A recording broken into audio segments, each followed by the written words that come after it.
큰 건물에 가서 길을 잃어버리신 적이 있으십니까? 큰 쇼핑몰이나 놀이동산 같은 데 갔다가 처음 간 곳이라 길을 잃고 어디로 가야 되는지 당황해 하는 경험들이 있으셨을 겁니다. 그럴 때마다 우리는 가장 먼저 하는 것이 지도를 찾아보는 겁니다. 그 건물 내부를 알려주는 지도를 찾습니다. 그럼 그 지도에서 가장 먼저 보는 것은 현재 나의 위치, 현 위치가 어디인지를 봅니다. 내가 어디 있는지를 봐야 어디로 가야 할지를 알 수 있기 때문입니다. 우리는 인생을 살아가면서 때로 길을 잃어버린 것 같이 느낄 때가 있습니다. 그때 우리는 우리의 위치가 어딘지를 알아야죠. 인생에서 내 위치가 어딘지 안다고 하는 것을 다른 말로 하면 나의 정체성을 안다는 것입니다. 나는 누구, 여기는 어디, 뭐 이런 말을 우리가 흔히 하죠. 정체성을 모른다는 거예요. 내가 지금 뭘 해야 되고 어디로 가야 될지 모르는 혼돈 속에 있을 때 나는 누구, 여기는 어디 이런 말을 씁니다. 지금 나는 누구인지, 나는 또 무엇을 하며 살아야 할지, 내가 궁극적으로 가야 할 목적지는 무엇인지에 대해서 명확하게 아는 것, 그것이 바로 자신의 정체성을 바로 깨닫는 것입니다. 이 정체성을 분명히 깨달아 알 때 우리는 우리의 인생을 하나님께서 기뻐하시는 대로 걸어갈 수 있습니다. 성도로서 오늘 이 힘겨운 시대를 살아가고 있습니다. 너무 힘이 들어서 너무 어려움이 반복되어지면서 우리의 정체성을 잃어버리고 세상의 물결 속에 휩싸여 버리는 경우들이 있습니다. 성도 여러분, 지치셔서 너무 힘이 들어서 여러분의 정체성을 혹 잃어버리고 있지는 않으십니까? 지금 오늘 이 본문을 통해서 하나님께서 우리의 정체성을 말씀해 주고 계십니다. 그 정체성을 명확하게 깨달아 알 수 있는 시간이 되기를 바랍니다. 오늘 본문 6절에 보면 이렇게 말씀하고 계십니다. 너희가 내게 대하여 제사장 나라가 되며 거룩한 백성이 되리라. 너희가 내게 대하여 무엇이다 라고 말씀하고 계십니다. 우리의 존재를 하나님께서 정리해 주시는 겁니다. 너희의 정체성은 무엇이다 라고 말씀합니다. 오늘 본문에는 세 가지를 언급하십니다. 너희가 누구인지, 즉 우리가 누구인지에 대해서 말씀하시고, 우리가 무엇을 할 것인지, 사명이 무엇인지에 대해서 말씀하십니다. 그리고 너희의 궁극적인 인생의 인생의 목적이 무엇인지를 말씀하고 계십니다. 세 가지죠. 내가 누구인지, 사명이 무엇인지, 인생의 목적이 무엇인지를 말씀하고 있습니다. 이 말씀을 통하여서 오늘 우리의 정체성을 명확하게 다시 한번 확인하고 이 혼란스럽고 힘든 인생길에서 하나님 안의 정체성을 확인함으로 바르게 걸어갈 수 있는 저와 여러분 되기를 주의 이름으로 축복합니다. 첫 번째, 우리는 누구인가에 대한 대답입니다. 5절 하반절에 있습니다. 너희는 모든 민족 중에서 내 소유가 되겠고 라고 말씀하십니다. 너희는 나의 소유다라고 정의하십니다. 나는 누구입니까? 하나님, 여호와 하나님의 소유입니다. 여기서 소유라고 하는 단어는 세굴라라고 하는 단어인데 이건 보물이라는 뜻입니다. 우리는 하나님의 보물입니다. 나는 누구입니까? 나는 하나님의 보물입니다. 하나님께서 가장 소중하게 여기는 보물입니다. 여러분 집에 보물이 있으십니까? 금은, 보석, 다이아몬드 이런 거 있으십니까? 감추어두었던 소중한 것, 보물이 무엇입니까? 여러분에게 있어서 가장 소중한 보물이 뭔가? 보물 1호, 2호, 3호 찾아보라고 하면 여러분 무엇을 말씀하시겠습니까? 아마도 지금 자녀들을 떠올리는 분들이 대부분이실 겁니다. 그렇습니다. 우리의 자녀가 우리의 보물입니다. 이보다 비싼 보물이 있을까요? 내게 있는 모든 것을 다 팔아도 그것과 바꿀 수 없는 것이 자녀입니다. 세상 무엇과도 바꿀 수 없는 것이 내 자녀지요. 자녀가 아프면 내가 대신 아프고 싶지 않습니까? 자녀가 죽어가면 부모가 내가 대신 죽고 싶다 하는 마음이 부모의 마음입니다. 하나님께 우리가 그렇습니다. 우리가 아프면 하나님이 대신 아프고 싶고 우리가 죽어야 하는 상황에 하나님이 대신 죽으시고 하는 것, 그것이 바로 하나님의 사랑이죠. 그래서 우리가 죄로 인하여 죽어야 됐는데 하나님께서 대신 죽으신 것입니다. 그것이 하나님의 사랑입니다. 그래서 우리는 하나님의 소유이고 하나님의 보물이라는 것입니다. 즉 하나님께 우리는 자녀 되었다 하는 것입니다. 하나님께서 우리의 정체성을 명확하게 말씀하시죠. 내가 얼마나 대단한 존재냐, 뭐 학벌이 뭐냐, 직장을 무엇을 갖고 있느냐, 사업을 어떻게 하느냐, 내가 갖고 있는 소유물이 어떠냐, 그것으로 우리를 정의 내리지 않고 하나님께서는 우리를 향해서 너는 나의 가장 소중한 보물이다라고 말씀하십니다. 내가 대신 죽어서 너를 살려낸 너는 나에게 생명 같은 존재라고 말씀하십니다. 그런데 여러분, 우리는 우리의 자신에 대해서 어떻게 생각하십니까? 우리 형편과 상황에 따라서 우리를 어떨 때는 굉장한 가치가 있는 것처럼 여기다가 어떨 때는 너무 초라한 존재인 것처럼 여겨버리기도 합니다. 세상은 사람들의 가치를 쉽게 연봉으로 매깁니다.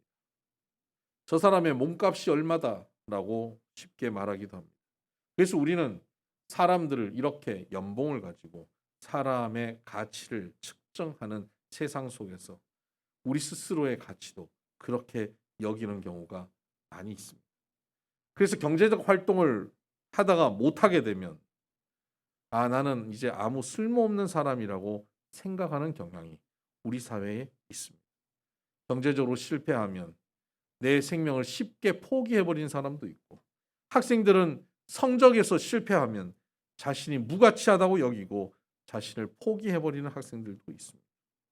그렇지 않습니다. 우리는 세상 무엇이 우리의 몸값을 매길 수가 없는 존재입니다. 왜인지 아십니까? 우리는 하나님의 소유이기 때문에 하나님의 것이거든요. 하나님의 보물이에요. 하나님은 우리를 팔기 위해 우리를 세상 마켓에, 시장에 내놓으신 적이 없습니다. 하나님께서 우리를 파신 적이 없는데 누가 감히 하나님의 소유인 우리를 감히 값을 매길 수 있단 말입니까? 심지어 우리 스스로도 우리의 값을 그렇게 매길 수 없는 것입니다. 하나님이 매기신 값이 있습니다. 하나님의 생명값입니다. 영원한 생명, 그 값을 우리에게 주신 것입니다. 우리는 가장 소중한 존재.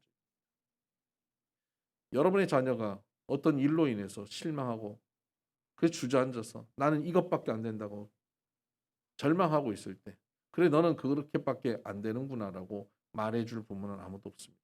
너 그거 못해도, 그거 실패해도, 너 그거 안 돼도 너는 가장 소중한 존재라고 부모는 말하지요. 우리 하나님께서 우리에게 이렇게 말씀하시는 겁니다.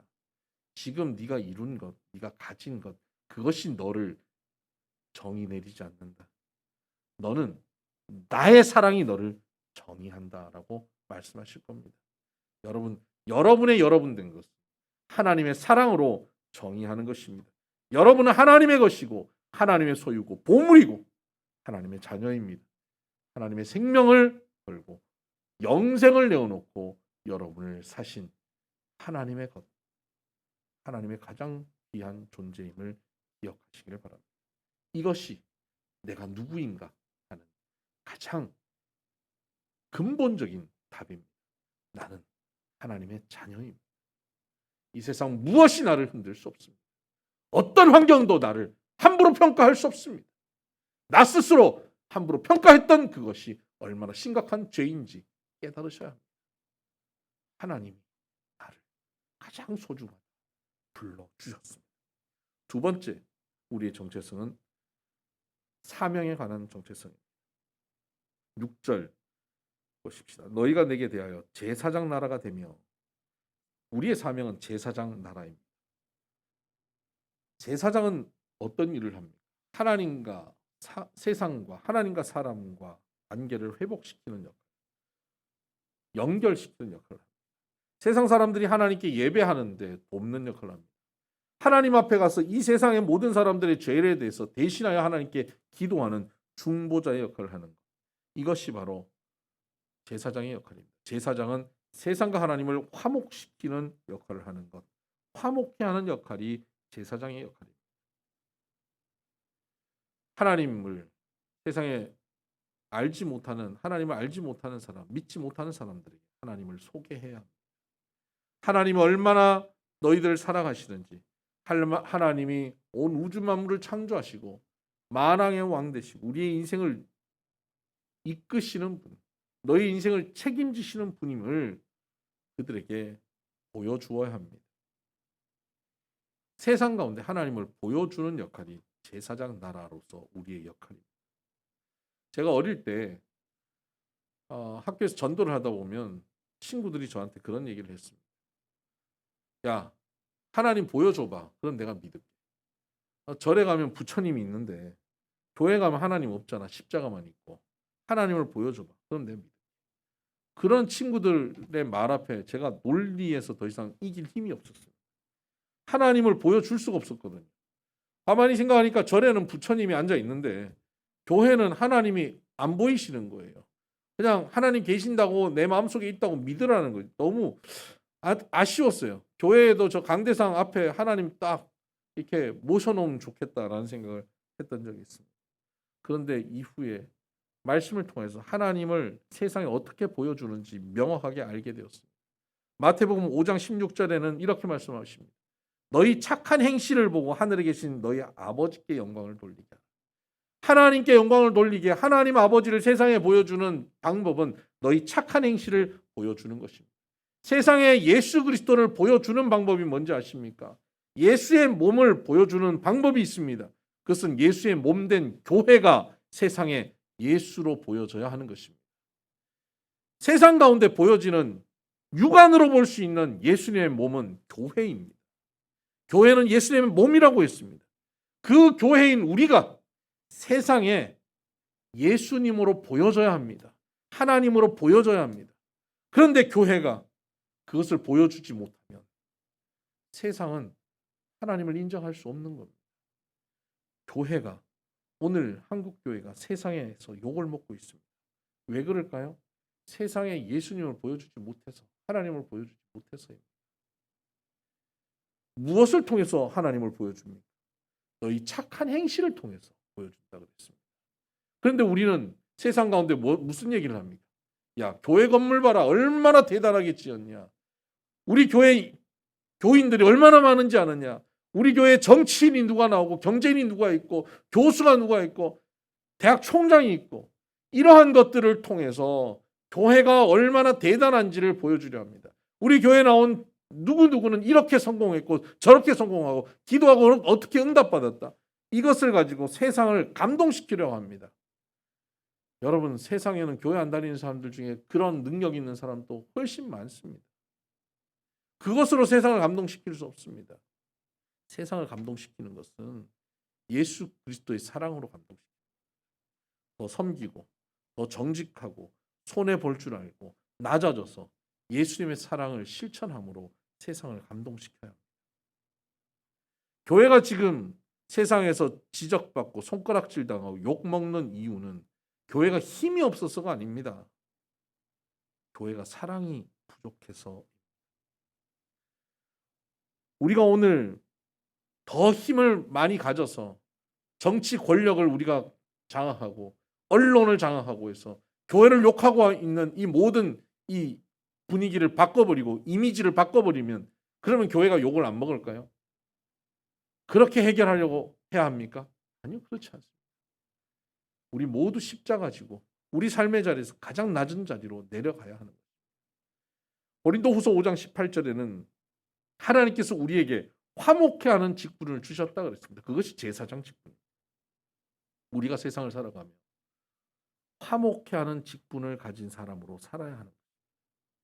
직장에서, 사업하는 자리에서, 가정에서, 삶의 자리에서 무엇을 위해서 살겠습니까? 이익을 위해서 살고 있습니까? 화목보다도 내 눈에 들어오는, 내 손에 잡히는 얼마의 이익을 위해서 화목을 포기하고 살고 있으십니까? 내 권리를 위해서 다른 사람을 짓밟고 사십니까? 내가 얼마를 내놨는데 상대방으로부터 그만한 서비스를 받지 못하면 목청을 높이고 소리를 지르고 지적하면서 권리를 찾고 있는 사람은 아닙니까? 이것은 세상 사람 누구나 할 수 있습니다. 내 권리, 얼마를 내놓고 내 권리를 다 얻지 못하여도 손해 볼 줄 알고 져줄 줄 알고 오히려 그러고도 미안해할 줄 아는 사람. 세상 사람과는 전혀 다른 예수님의 삶. 예수님을 세상에 보여주는 삶. 이것이 교회여야 합니다. 이것이 화목해 하는 사람입니다.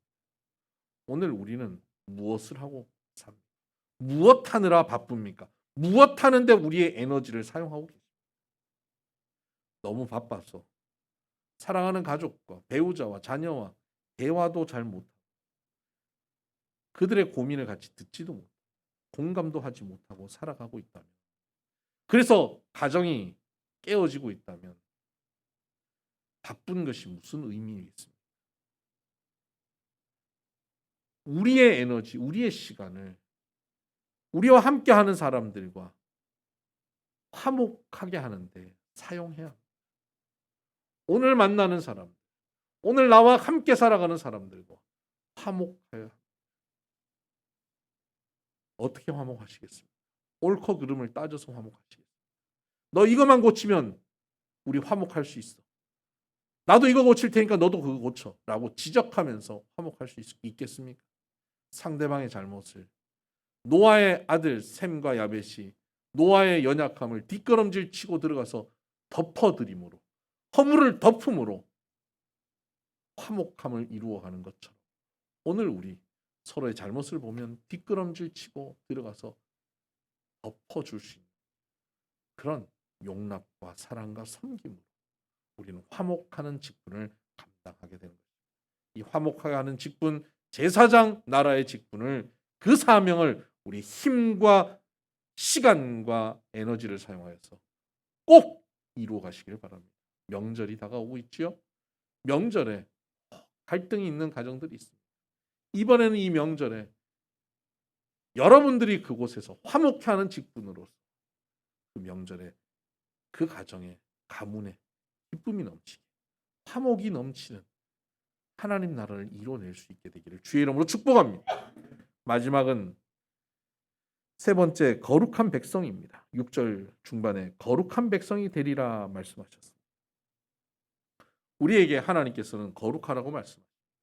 어느 정도 하는 것이 거룩할까요? 전에 내가 살던 것보다 뭐 주일날 교회도 나가고 예배도 드리고 성경도 요새는 열심히 읽고 낭독해서 녹음도 하고 하니까 꽤 거룩해졌다.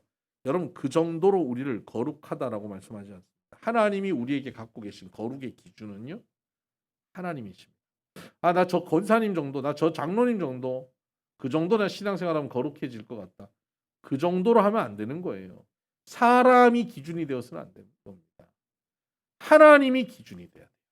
하나님 말씀하셨어요. 내가 거룩하니 너희도 거룩하라고 말씀하셨어요. 내가 온전하니 너희도 온전하라고 말씀하셨어요. 얼만큼 거룩하고 얼만큼 온전해야 됩니까? 하나님만큼이에요. 베드로후서 1장 4절에는 그의 신성한 성품에 참여하도록 부르심 받았다고 말씀하십니다. 신성한 성품, 신의 성품에 우리를 참여시키는 겁니다. 빌립보서 2장 15절에는 흠없는 자녀로 우리를 부르신다 말씀하십니다. 에베소서 4장 13절에는 그리스도의 장성한 분량이 충만한 데까지 이르러야 한다고 말씀하십니다. 우리의 거룩의 수준이 거기까지입니다. 신성한 성, 신의 성품이 우리 가운데 나타나고 흠없는 모습으로 그리스도의 장성한 분량이 충만한 데까지 가는, 그 자리까지 가는 것이 거룩입니다. 이쯤 하면 숨이 안 쉬어지지 않습니까? 그게 되겠나 싶지 않습니까? 거의 불가능하죠. 안 될 일이죠. 여러분, 우리 흔히 살아가면서 나이가 들면 들수록 우리가 하는 얘기가 있어요. 무슨 얘기를 하냐면 이런 얘기를 합니다. 사람 참 안 변해. 동의하십니까? 사람 참 안 변해요. 사람 참 바뀌기 어려워요. 사람 참 안 변해요. 근데 여러분, 그 사람이, 그 초라한 사람이, 변하지 않는 그 사람이 하나님만큼 거룩해질 수 있을까요? 네, 거룩해질 수 있습니다. 그것이 구원입니다. 하나님께서 그것을 이루십니다. 디모데후서 4장 7절을 한번 펴보십시다. 신약성경 디모데후서 4장 7절입니다. 신약성경 346쪽. 바울이 그의 노년에 이제 죽음을 앞두고 그가 이렇게 고백하고 있습니다. 나는 선한 싸움을 싸우고 나의 달려갈 길을 마치고 믿음을 지켰으니 이제 후로는 나를 위하여 의의 면류관이 예비되었으므로 주 곧 의로우신 재판장이 그날에 내게 주실 것이며 내게만 아니라 나의 나타나심을 사모하는 모든 자에게도니라. 이 말씀을 읽으면 많은 이들이 절망하는 것 같아요. 어떤 거냐면요. 바울은 젊어서 성질을 꽤 많이 내던 사람이에요. 하나님 일을 하다가도 바나바와 다투고 갈라진 사람이에요. 그랬던 바울이 시간이 흘러가고 점점 세월이 가면서 그가 성화되어져서 거룩해지는데 선한 싸움을 다 싸우고 나의 달려갈 길을 다 달려가고 믿음을 지켰다. 그랬더니 의의 면류관이 이제 준비되었다. 이제는 합격됐다는 것입니다. 근데 바울은 저렇게 성질 부리다가도 믿음의 선한 싸움 다 싸우고 믿음의 길을 지키고 달려갈 길 다 달려가서 저 지점까지 갔는데 나는 아직 한참 멀어. 나는 조금 가다가 넘어져. 은혜 좀 받고 내가 좀 잘 살아보려고 하다가 조그마한 일에 성질내고 조그마한 일에 무너지고 실족하고 또 되돌이표 또 되돌이표 또 돌아가고 참 사람 안 바뀐다 하는 안타까움 가운데 우리가 놓여 있지 않습니까? 그래서 이런 말씀 보면 나는 되겠나 하는 그런 절망스러움이 생길 수 있습니다. 그런데 여러분 그 4장 7절에 이렇게 말씀을 전하고 17절에 이렇게 말하고 있습니다.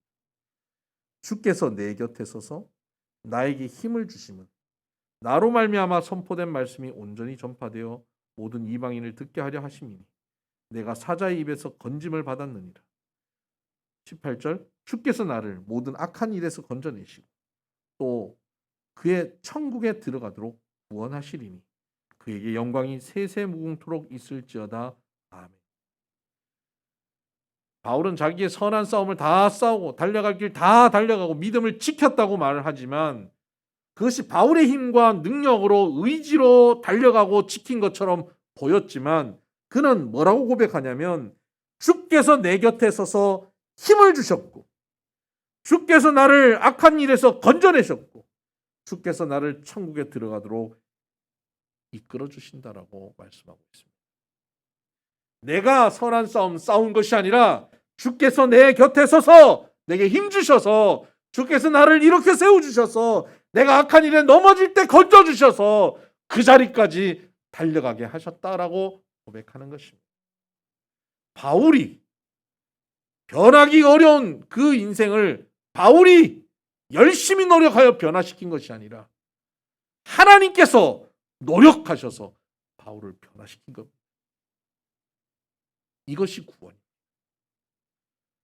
너희는 거룩한 백성이 되리라고 말씀하신 하나님께서는 이스라엘이 열심히 노력해서 거룩한 백성이 되는 것이 아니라 하나님께서 열심히 사랑하고 섬겨주셔서 그들을 거룩한 백성으로 만드실 것이다라는 말씀인 겁니다. 오늘 우리에게도 마찬가지입니다. 우리 참 변화 안 되는 사람들입니다. 우리 성질 참 바뀌기 어렵습니다. 그런데 하나님께서 우리에게 힘 주십니다. 우리를 건져주십니다. 우리를 도우십니다. 이것을 신학적으로 견인이라고 말합니다. 견인차가 이 차를 끌고 가듯 그렇게 끈다는 그런 의미가 아니라 오랫동안 견고하게 인내한다는 뜻입니다. 넘어져도 하나님께서 또 참고 기다려주시고 믿어주시는 거예요. 괜찮아. 잘할 수 있어. 할 수 있어. 내가 너 믿는다. 하나님 우리 믿는 거예요. 여러분 자녀들이 청소년 시기 공부하는데 점수가 잘 안 나와요. 그러면 어떡합니까 부모가? 그를 위해서 또 돕고 격려하고 과일 깎아내고 그래서 아들 우리 딸 잘할 줄 믿어. 믿는다고 해서 얘가 진짜 잘하느냐? 그렇지 않아요. 내가 아무리 믿어줘도 또 넘어져요. 그런데 부모는 또 어떡합니까? 또 믿어주는 거예요. 이거는 믿어주는 겁니다. 하나님께서 우리를 믿는다는 것은 우리가 능력이 있어서 믿는 것이 아니라 하나님의 사랑으로 우리를 믿어주시고 기대하시고 격려하시면서 결국 우리를 가장 거룩한 자리로 이끌어 가십니다. 참고 기다리고 견뎌주시며 우리를 세워주시고 거룩하게 만드시는 것입니다. 누가복음 22장 31절 이하에 보면 시몬아 사탄이 밀가부르듯 너를 요구하였다. 그러나 내가 너를 위하여 기도하였는데 네가 돌이킨 후에는 내 형제를 굳게 하라고 말씀하십니다. 사탄은 우리를 늘 거룩함에서 무너지게 만들려고 우리를 계속 시험합니다. 주님께서는 우리를 위해서 기도하시고 우리를 도우시고 우리와 함께 하셔서 우리를 일으켜 세우십니다. 주님의 견인이죠. 견인하십니다. 우리를 지켜주십니다. 견고한 인내로 우리를 견뎌주십니다. 그래서 우리를 거룩한 사람으로 만들어 가시죠. 이런 시몬 베드로를 결국은 위대한 수제자로 위대한 사도로 하나님께서 만들어 가십니다. 그렇게 만들어 가고 난 다음 뭐라고 말씀하시냐면 이제 너도 내 형제를 굳게 하라. 여기 굳게 하다는 말이 스테레지오라고 하는 헬라어인데 고정시키다, 확립시키다라는 뜻입니다. 너의 형제를 확립시켜, 고정시켜라. 너의 형제를 지켜주라는 거예요. 너의 형제를 지적하고 너 왜 그 모양이야? 너 그래서 넌 안 돼라고 지적하고 넘어뜨리라는 것이 아니라 그 형제를 격려하고 하나님이 너를 믿어주신 것처럼 너도 또 믿어주며 그를 세워가라는 거예요. 거룩한 백성 어떻게 됩니까? 하나님이 우리를 믿어주시고 우리를 격려하시고 우리를 인내해 주시고 견인하셔서 우리가 견고한 인내 가운데 거룩하여지듯 우리 또한 우리 주변에 있는 우리 이웃들, 우리의 자녀들, 우리 형제자매들 우리가 견인하며 우리가 믿어주는 것입니다. 실망해도 또 믿어주는 겁니다. 또 기다려주는 겁니다. 그렇게 우리가 공동체 아래서 함께 거룩하여 져가는 것입니다. 하나님이 우리를 거룩하게 만들어 가시는 것처럼 우리 또한 서로가 서로를 거룩하게 만들어가는 거룩한 백성 되어질 것입니다. 이것이 우리의 정체성입니다. 나는 하나님의 소유입니다. 하나님의 세굴라, 하나님의 보물입니다. 나는 제사장 나라, 화목케 하는 직분을 가진 자입니다. 나는 하나님만큼 거룩하여질 거룩한 백성입니다. 그 거룩한 백성으로 서로를 믿어주고 견뎌주고 기다려주고 함께 거룩하여지는 그런 공동체, 그런 가정, 그런 교회 되기를 주의 이름으로 축복합니다. 기도하십시다.